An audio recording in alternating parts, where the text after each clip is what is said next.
तो हेलो दोस्तों, मैं हूं आपका दोस्त और होस्ट सुनील और आप सुन रहे हैं सुनील हॉरर स्टोरी। आज की कहानी है आखिरी सफ़र। कहानी को देखने से ज़्यादा सुनने में मज़ा आता है। कहानी को बिना देरी के शुरू करते हैं। रात का अंधेरा धीरे धीरे बहुत गहरा होता जा रहा था। आसमान पर बादलों का डेरा था और ठंडी हवाएं पेड़ों को शाखाओं को झुझुकरा रही थी। सुई में तकरीबन रात के 11 बजे थे और ट्रेन के डिब्बे में सन्नाटा पसरा हुआ था। मैं अपने नगर दिल्ली की ओर सफ़र पर निकला था। ये सफ़र मेरे जीवन का सबसे बड़ा कदम था। मेरे सपनों की नगरी दिल्ली, जहाँ मैं अपनी नई ज़िंदगी शुरू करने जा रहा था। लेकिन मैंने यह कभी नहीं सोचा था कि ये सफ़र मेरे लिए इतना भयानक होगा। ट्रेन में कुल मिलाकर गिने चुने ही लोग बैठे थे। मेरी बर्थ यानी मेरी सीट खिड़की के पास ही थी। ठंडी हवा खिड़की के अंदर आ रही थी और रह रहा कर मुझको झुझकरा रही थी। मैंने अपनी जैकेट के बटन कसकर बांध लिए और किताबें निकालकर पढ़ने लगा, पर मेरा मन पढ़ने में लग ही नहीं रहा था। मेरे अंदर अजीब सी बेचैनी हो रही थी। ऐसी बेचैनी मुझे कभी नहीं हुई थी, जैसे कुछ बहुत गलत ही होने वाला हो। अचानक ट्रेन एक सुनसान स्टेशन पर रुकी। बाहर बहुत ही कोहरा छाया हुआ था और चारों तरफ खामोशी थी। स्टेशन का नाम तो मुझे ठीक से दिखा नहीं। कुछ ऐसा कालपुर लिखा हुआ था शायद। ये नाम मैंने पहले कभी सुना ही नहीं था। मैंने खिड़की से बाहर झुककर देखा। स्टेशन पर एक बूढ़ा आदमी जो कि एक लालटेन लेके खड़ा था। उसकी आंखें एक अजीब तरह से ही चमक रही थी। उसने मेरी ओर देखा। देखने के बाद उसने एक हल्की सी मुस्कान दी। डिब्बे में काफ़ी यात्री सो चुके थे। मैं उठकर पानी लेने के लिए ट्रेन के दरवाजे की ओर बढ़ा, लेकिन जैसे ही मैं दरवाजे के पास पहुंचा, मेरी नज़र खिड़की के बाहर पास में ही खड़ी एक औरत पर गई। है सफ़ेद साड़ी में लिपटी हुई थी और उसके बाल बहुत ज़्यादा ही बिखरे हुए थे। उसकी आंखें बहुत ही गहरी और काली थी, जैसे मानो कि अंधेरे में ही खोई हों। मैंने घुमाया अपना सिर घबराकर, लेकिन जब मैंने हिम्मत कर दोबारा देखा तो वह औरत एकदम से गायब हो चुकी थी। मेरी सांसें तेज हो गई। मैंने अपने आप को समझाया कि ये मेरी सिर्फ एक कल्पना ही हो सकती है, लेकिन तभी मेरे कानों ने किसी की चलने की आहट दी। डिब्बे के अंदर कोने में एक हल्की सी थोड़ा सा बोलने की आवाज़ सुनाई दी। मेरा नाम बार बार लिया जा रहा था। मैं एकदम सुन ही रह गया।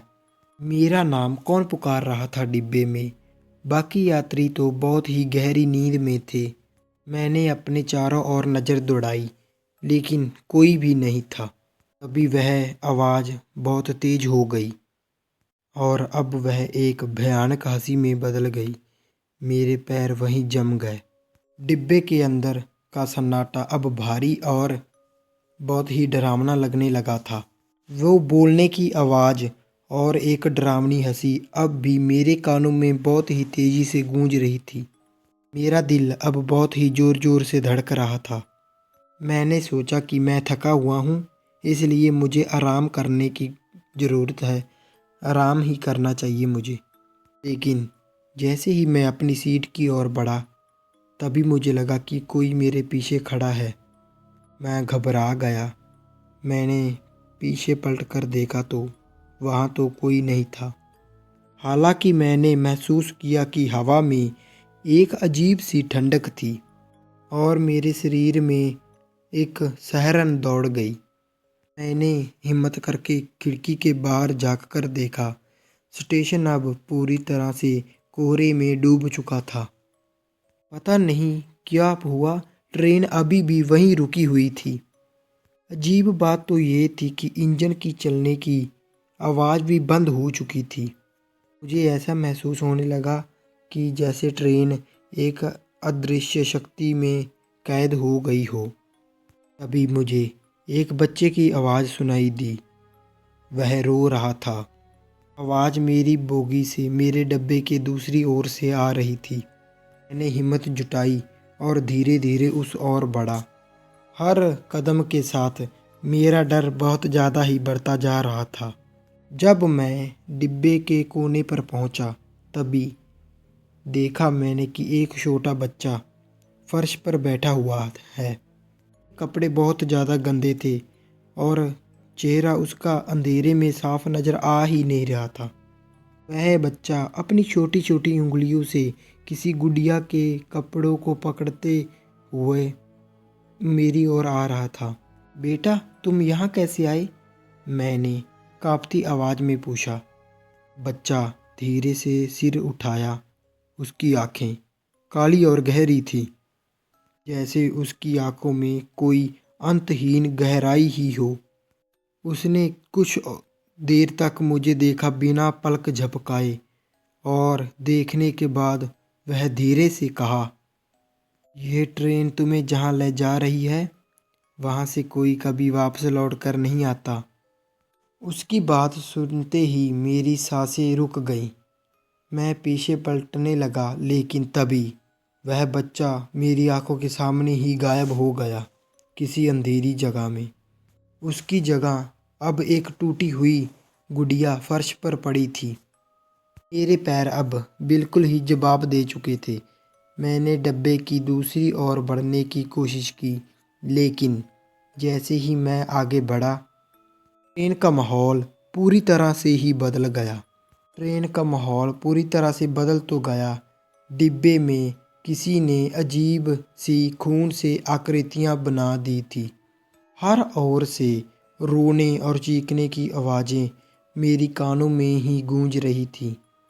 मैं इतना तंग हो चुका था, इतना डर चुका था कि मैं घबराकर अपने डिब्बे की खिड़की से बाहर कूदने ही वाला था कि किसी ने मेरा हाथ कसकर पकड़ लिया।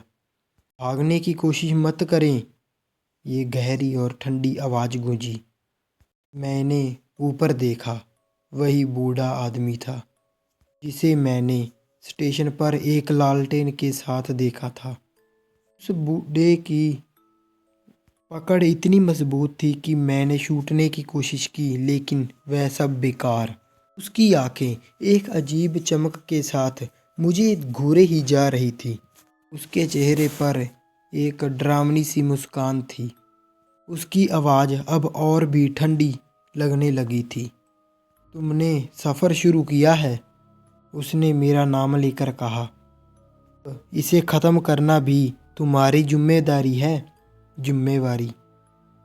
तुम भागने की कोशिश तो बिल्कुल मत करो, तुम यहाँ से कभी भाग भी नहीं सकते। आप कौन हैं? मैंने कांपते हुए पूछा। वह हंसा और उसकी हंसी ने पूरे डिब्बे में एक गूंज पैदा कर दी। मुझे तुमसे कुछ लेना देना नहीं है। मैं इस सफ़र का बस एक हिस्सा हूँ। यहाँ जो भी आता है उसे अपनी कहानी पूरी करनी होती है, और तुम्हारी कहानी अभी शुरू हुई है, बूढ़ा आदमी बोला। मेरे शरीर के साथ डर के साथ गुस्सा भी भरने लगा। मैंने ये सफ़र क्यों चुना? मुझसे क्या चाहते हो तुम? वह बिल्कुल चुप, बिल्कुल ही कुछ नहीं बोला। वह तो उसने मुझे एक झटके से छोड़ दिया और डब्बे के दूसरे कोने में चलने लगा। उसके कदमों की आहट बहुत ही अजीब तरीके से गूंज रही थी, जैसे कि हर कदम के साथ समय पीछे खिसक रहा हो। मैंने देखा कि ट्रेन फिर से धीरे धीरे चलने लगी। मैंने राहत की सांस ली। शायद ये डरावनी रात अब ख़त्म हो रही है। लेकिन तभी मेरी नज़र उस टूटी हुई गुड़िया पर पड़ी, जो अपनी जगह से अब हिल रही थी। उसकी आंखें बहुत तेज चमक रही थी और वह धीमे धीमे मेरी ओर खिसकने लगी। मेरे पास से एक फुसफुसाहट की आवाज़ फिर से गूंजी। इस बार आवाज़ और भी स्पष्ट थी। ये वही बच्चा था जो मेरे सामने ही गायब हो गया था। तुम्हें जाना होगा उस दरवाजे से, उसने कहा और अपनी छोटी उंगली से ट्रेन की आखिरी दरवाजे की इशारा किया। मैंने डरते हुए पीछे मुड़कर देखा तो ट्रेन की आखिरी दरवाज़ा अब खुला हुआ था। वहाँ से बाहर एक अंधेरी गहरी खाई दिख रही थी। तेज हवा के साथ एक अजीब सा सन्नाटा उस दरवाजे से अंदर ही अंदर घुस रहा था। बच्चे की आवाज़ फिर से गूंजी, अगर तुम इस दरवाजे से नहीं गए तो इस ट्रेन में तुम हमेशा के लिए फंस जाओगे, या तो ये ट्रेन तुम्हें हमेशा के लिए अपने साथ रख लेगी। मेरे रोंगटे खड़े हो गए। मैं उस दरवाजे की ओर धीरे धीरे कदम बढ़ाने लगा, लेकिन हर कदम के साथ हवा और ठंडी और तेज होती जा रही थी। ऐसा लग रहा था कि मेरे पैर अब जमने लगे हैं। जैसे ही मैं दरवाजे के पास पहुंचा, मैं डर और हिम्मत के बीच झूलते हुए अपनी आंखें बंद की और दरवाजे से कूद गया। लेकिन जैसे ही मैंने ट्रेन से छलांग लगाई, मुझे ऐसा महसूस हुआ कि मैं किसी खालीपन में गिर रहा हूँ। नीचे कोई ज़मीन ही नहीं है, सिर्फ अंधेरा था। मेरे कानों में अब भी चीखने की और हंसी की आवाज़ ज़ोर ज़ोर से गूंज रही थी। मुझे ये महसूस हुआ कि मैं एक अंतहीन खाई में ही गिर चुका हूँ। अचानक मेरी गिरती हुई गति रुक गई। मैंने अपनी आंखें खोली और पाया कि मैं एक अजीब से जंगल के बीच में खड़ा हूँ। चारों तरफ सूखे और मुड़े हुए पेड़ थे, जिनकी पेड़ों पर काले कौवे बैठे थे, जिनकी आंखें लाल थीं। तुम्हें यहाँ क्यों बुलाया गया है, ये जल्द पता चलेगा, एक गहरी और रहस्यमयी आवाज़ गूंजी। जंगल के बीचों बीच मुझे एक टूटा फूटा हवेली नीम घर नजर आया। हवेली नीम का मतलब हवेली जैसा घर नजर आया। उस हवेली की खिड़कियों से एक हल्की रोशनी आ रही थी और दरवाज़ा खुद ही धीरे धीरे खुलने लगा। उसके बाद मैं समझ गया कि ये सफ़र यहीं ख़त्म नहीं होगा। असली खतरनाक खेल तो अभी शुरू होने वाला था। मैं उस हवेली नुमा घर की ओर बढ़ा। मेरे पैर मानो जैसे मेरे बस में नहीं थे, जैसे कोई अद्भुत शक्ति मुझे अंदर ही अंदर खींच रही हो। दरवाज़ा अब बिल्कुल पूरी तरह से खुल चुका था और अंदर से एक अजीब और ठंडी बाहर ही आवाज़ आ रही थी, जो कि मेरे अंदर तक सिरहन भर रही थी। डर लग रहा था मुझे। जैसे ही मैंने घर के अंदर कदम रखा, दरवाज़ा ज़ोर से बंद हो गया। मैंने घबराकर पलट कर देखा, लेकिन अब वहाँ तो कोई नहीं था और रास्ता भी नहीं था। दीवारों पर टंगी पुरानी पेंटिंग थी, इसमें अजीब और डरावने चेहरे मुझे घूरे जा रहे थे। फर्श पर बिखरे हुए खून और टूटी हुई चूड़ियों ने मेरा डर और बहुत ज़्यादा बढ़ा दिया। तुम्हारा इंतज़ार बहुत दिनों से हो रहा था, वही गहरी और रहस्यमयी आवाज़ गूंजी। मैंने फिर से घूमकर चारों ओर देखा, लेकिन वहाँ तो कोई नहीं था। अचानक सामने के दरवाजे पर एक छवि दिखाई दी। वह परछाई कह लो उसे, धीरे धीरे बढ़कर आदमी का रूप ले रही थी। वह आदमी लंबा, काला और कपड़े में लिपटा हुआ था। उसकी आंखें लाल थीं और उसका चेहरा इतना विस्मित था कि मैं उसे देख ही नहीं पाया। क्या तुम जानते हो इस जगह क्या है? उसने गहरी आवाज़ में पूछा। नहीं, मैंने कांपते हुए कहा। ये वही जगह है जहाँ तुम्हारे जैसे लोग अपनी सज़ा काटते हैं। ये सफ़र तुम्हारा नहीं, तुम्हारे कर्म ने चुना था ये सफ़र। मैंने क्या किया है? मैंने चिल्लाते हुए कहा। उसने हवा में ही हाथ उठाया और हवा में ही मेरे सामने मेरी ज़िंदगी का दर्शन तैरने लगा। ने देखा कि मैंने जैसे दूसरे कई लोगों की ज़िंदगी बर्बाद की।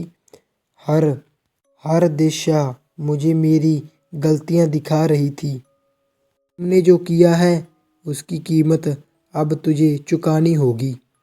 की आवाज़ अब और भी ज़्यादा खतरनाक हो गई थी। ये हवेली तुम्हारा अंत नहीं बल्कि शुरुआत है। तभी हवेली के कोने से वही बच्चा निकला, लेकिन अब वह और भी डरावना लग रहा था। उसकी आंखें पूरी तरह काली थीं और वह हंस रहा था। तुम्हें यहाँ से बचने का सिर्फ एक मौका मिलेगा, बच्चे ने कहा। मैंने क्या किया है? मैंने चिल्लाते हुए पूछा। उसने अपना हाथ हिलाया और हवा में मेरी ज़िंदगी के दृश्य तैरने लगे। मैंने देखा कि मैंने कैसे किसी को धोखा दिया, झूठ बोला और अपने लालच के कारण कई लोगों की ज़िंदगी खराब की। हर दृश्य जो मैं देख रहा था मुझे मेरी गलतियां दिखा रहा था। तुमने जो किया है उसमें मैं भी एक था और इसकी कीमत तुम्हें चुकानी होगी, उसने चिल्लाते हुए कहा। अब उसकी आवाज़ और ज़्यादा खतरनाक हो गई थी। उसने अब दरवाजे की ओर इशारा किया। उस दरवाजे के पीछे जो कुछ भी होगा, उस दरवाजे के पीछे जो भी होगा तुम्हें उससे के सामने का सामना करना होगा। लेकिन याद रखना, अगर तुमने कोई गलती की तो तुम यहीं के रह जाओगे हमेशा के लिए। मैंने दरवाजे की ओर देखा। उसके दरवाजे के पीछे से एक हल्की और लाल रोशनी आ रही थी और दरवाजे के नीचे से एक धुंधली निकल रही थी। धुंधले धुआं निकल रहा था। मेरे पास अब कोई और विकल्प नहीं था। मैंने गहरी सांस ली और दरवाजे की ओर बढ़ा। मैंने जैसे ही दरवाज़ा खोला, वहाँ एक सीढ़ी थी जो कहीं अंधेरे में नीचे जा रही थी। याद रखना, हर कदम तुम्हें मौत के करीब ले जा सकता है, बच्चे ने पीछे से कहा। मैंने सीढ़ियों पर कदम रखा और हर कदम के साथ चारों ओर की दीवारें बंद होने जा रही थी। हवा में अजीब सी गंध थी। जैसे जैसे मैं नीचे जा रहा था, मुझे दूर से किसी की चिल्लाने की और रोने की आवाज़ सुनाई दे रही थी। नीचे पहुंचकर मैं एक बड़े से हॉल में खड़ा था। हॉल के बीचों बीच एक खतरनाक आईना रखा हुआ था। उस आईने में मैं खुद को नहीं बल्कि अपने आसपास चारों ओर भूतिया चेहरे देख रहा था। तभी उसमें से एक हाथ बाहर निकला और मेरी ओर बढ़ा। तुम्हारा अंत हो सकता है या फिर नया सफ़र, चुनाव तुम्हारे हाथ में है। आईने के भीतर से एक गहरी आवाज़ गूंजी। आईने के से बाहर निकलने के हाथ। मैं डर गया। वो धीरे धीरे मेरी ओर बढ़ रहा था। मैंने डरते हुए पीछे हटने की कोशिश की, लेकिन मेरा शरीर जैसे जड़ से सूख चुका हो, एकदम से चिपक गया हो वहाँ पे ही। लेकिन मेरे शरीर जैसे जड़ से टूट चुका हो। मेरी नज़रें अब आईने पर जमी हुई थीं, जहाँ से मैंने अतीत को सबसे पहले देख रहा था। हर धोखा, हर झूठ और हर पाप मुझे अंदर ही अंदर खोखला कर रहा था। मेरी कहानी यहीं ख़त्म होती है, आईने के अंदर वही घेराती हुई आवाज़ बोली। नहीं नहीं, मैंने चिल्लाते हुए कहा। मुझे एक मौका और चाहिए और अपने के लिए माफ़ी मांगूंगा, और मैं अपने किए के लिए भी माफ़ी मांगूंगा। आईने के भीतर से एक नहीं बल्कि बहुत सारे चेहरे हंसने लगे। उसकी हंसी इतनी भयानक थी कि मेरी अंदर से ही रूह कांप गई। माफ़ी, ये सफ़र माफ़ी के लिए नहीं, सज़ा के लिए था। अब भागने की कोई ज़रूरत नहीं और कोई रास्ता भी नहीं है। सीने से निकला हाथ मेरे सीने में घुस गया। एक जलती हुई आग का एहसास मेरे पूरे शरीर में फैल गया। ऐसा लग रहा था कि मेरा हर एक हिस्सा जल रहा है। मैंने चीखने की बहुत कोशिश की, लेकिन मेरी आवाज़ जैसे अंदर ही घुट के रह गई हो। चारों ओर अंधेरा छा गया। अचानक मैंने खुद को एक गहरी खाई में गिरता हुआ पाया। चारों ओर सिर्फ अंधेरा और सन्नाटा था। नीचे से डरावनी आवाज़ें आ रही थीं जो कह रही थीं, तुम्हें वही मिला जिसका तुम हकदार थे। जब मेरी आंखें खुली, मैंने खुद को ट्रेन के उसी डब्बे में पाया। सब कुछ सामान्य लग रहा था। मैंने राहत की सांस ली, लेकिन तभी मुझे लगा मेरे हाथ और पैर सुन्न हो चुके हैं। मैंने खिड़की के शीशे में अपनी शक्ल देखी। मेरा चेहरा सफ़ेद और काली आंखें हो चुकी थीं। मैंने अब इंसान नहीं था। मैं वही इंसान बिल्कुल नहीं रहा। मैं वही बन चुका था जिससे मैं डर रहा था। मैं भी इस ट्रेन का एक शराफत यात्री बन चुका था। अचानक ट्रेन ने एक जोर का झटका लिया और कालपुरा स्टेशन पर रुकी। बाहर वही बूढ़ा आदमी खड़ा था, टेन लिए हुए। उसने मुझे देखा और फिर से एक हल्की सी मुस्कान दी। अब तुम भी इस सफ़र का हिस्सा हो, उसने कहा। ट्रेन ने सीटी दी और फिर से चल पड़ी ट्रेन। मैं अब सब कुछ जान चुका था कि इस सफ़र से कोई बचकर नहीं जा सकता। मेरी आत्माएं इस ट्रेन की कैद में हमेशा के लिए फंस चुकी थी और इस तरह मेरा आखिरी सफ़र मेरी मौत की कहानी बन गया। तो हेलो दोस्तों, कैसी लगी भी आपको ये कहानी? लाइक शेयर कमेंट ज़रूर कर देना और चैनल को सब्सक्राइब ज़रूर कर लेना। और मिलते हैं इससे भी डरावनी और हॉरर वीडियो में। Okay bye.